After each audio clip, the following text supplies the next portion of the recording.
è stata e sarà comprata a prezzo di stralcio. Chi vesseranno saranno ancora i cittadini, perché mi ci gioco quello che volete, la patrimoniale arriverà, state tranquilli che la patrimoniale arriverà, non può non arrivare, cioè, io adesso parlo guardando la parte politica, non può non arrivare perché tecnicamente non hanno alternative, cioè una patrimoniale che si aggirerà, io spero sotto il 20%, ma non sarà tanto distante da questa cifra, dovrà per forza arrivare, perché altrimenti non si potranno pagare stipendi e non si potranno pagare pensioni. E se non si pagano gli stipendi degli statali, se non si pagano le pensioni, veramente allora arriva sì, come diciamo noi, lo scioppo. Penso che mi abbiate capito tutti quanti lo stesso, cioè, se non paghi veramente, se metti la gente alla fame, la gente gli girano i maroni e poi voglio vedere cosa succede. Comunque parliamo anche della P di proposte.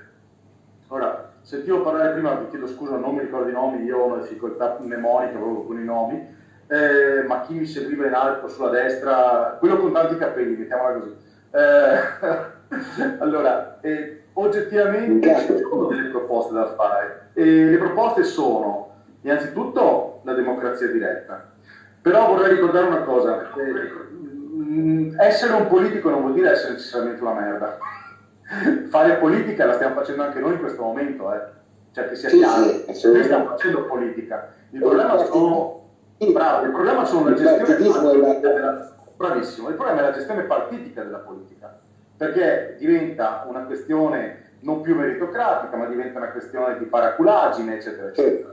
Allora, la democrazia diretta, non tutti sono d'accordo, ma non importa, lo dico lo stesso, abbiamo dei, chiamiamoli cugini, Oltralpe, che hanno già una formula che è abbastanza in linea con quello che potrebbe essere determinato anche in un futuro assetto legislativo su base nazionale. Io parlo della Svizzera.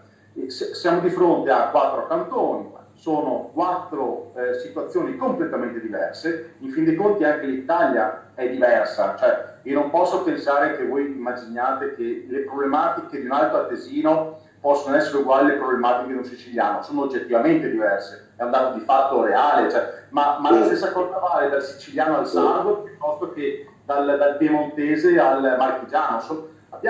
L'Italia è la somma di molti popoli ed è un dato di fatto anche questo oggettivo.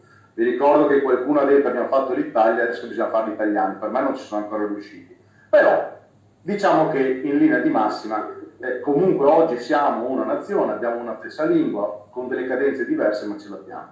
Quindi ci dovrebbe essere sicuramente una democrazia diretta su base territoriale, quindi anche l'autodeterminazione territoriale dovrebbe essere una cosa, l'autogoverno del territorio dovrebbe essere una cosa importante. Io mi immagino le problematiche di un toscano, anzi facciamo così, qua abbiamo un ligure se non vado errato, giusto? Abbiamo un lombardo e poi a occhio e croce credo che siate un pugliese e un campano, posso sbagliarmi? No, 2 pugliesi. Ah, 2 pugliesi, perfetto. Il cappellone lo facevo campano. Allora, quindi non mi sono sbagliato tanto.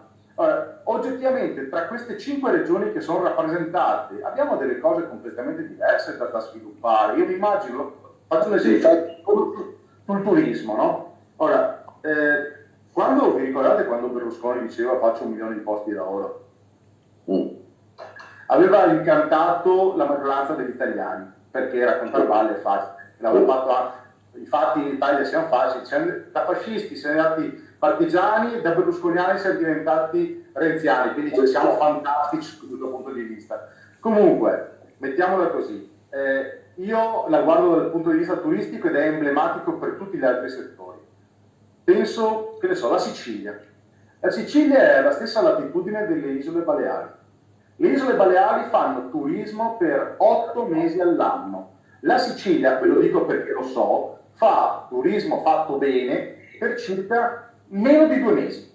Poi il resto c'è, ma non è turismo fatto bene. Perché? Perché in Sicilia mancano le infrastrutture, perché in Sicilia c'è un controgoverno, che sappiamo perfettamente di cosa sto parlando. Allora, bisogna veramente sviluppare il turismo in tutto e per tutto. Gli investimenti che devono essere fatti su base nazionale devono essere fatti sulle infrastrutture, perché il Veneto funziona molto bene rispetto ad altre regioni, perché in Veneto è stata fatta una valanga di spese in quello che è la base infrastrutturale. Un tedesco che va in vacanza in Italia vuole i servizi.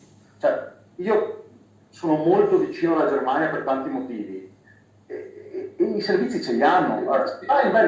Se vai in Sicilia non ce li hai, ma bisogna darglieli, perché la Sicilia avrebbe 8 mesi minimo, no, avrebbe 12 mesi, perché oltre ad avere il mare ha arte, storia, cultura, identità, enogastronomia. E cazzo, come si fa a fare vacanza 2 mesi in Sicilia quando potrebbe vivere solo di turismo? Gli investimenti ci devono. Massimo, dammi solo un secondo, aspetta un attimo, eccomi qua. Pronto? Ciao, ciao, buongiorno a te. Dove sei? Ah sì?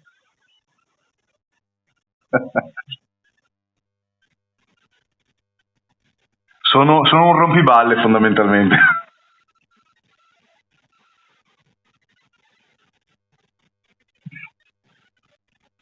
No, infatti.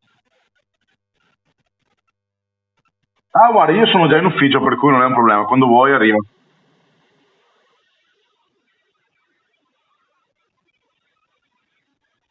Te la mando subito. Ok. No. Ciao, ciao, ciao.